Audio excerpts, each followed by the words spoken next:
Hello and welcome back to KD's Business Tips. And in this video, we're going to be sharing some tips on holding companies.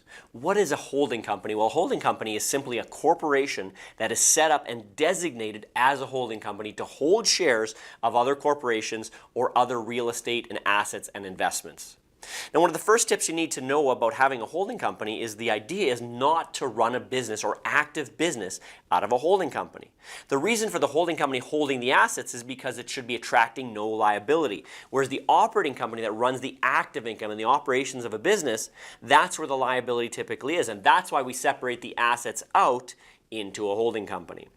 Now, one of the key things you need to know about structuring your holding company and the shares is you need to make sure that it's structured properly so that the dividends from an active operating company can go to your holding company without triggering any further tax.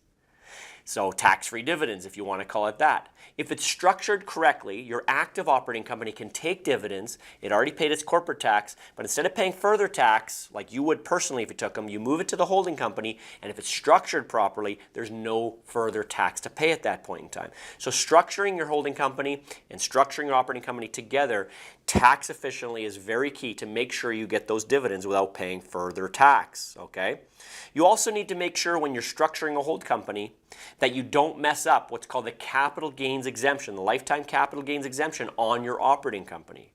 You don't always want to just have your holding company own all the shares of your operating company if your operating company can qualify, because corporations, just like a holding company is a corporation, do not qualify for the lifetime capital gains exemption. So always, always, always seek professional help in how you're structuring your operating company.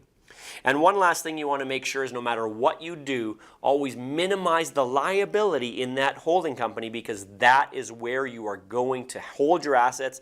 And the second part of that is make sure while you're minimizing the liability, you're maximizing the use of those assets, the cash flow, the growth of those assets while you're minimizing that liability. And that's it for holding companies for now. Thanks for being a part of KD's Business Tips, and we'll see you in the next video.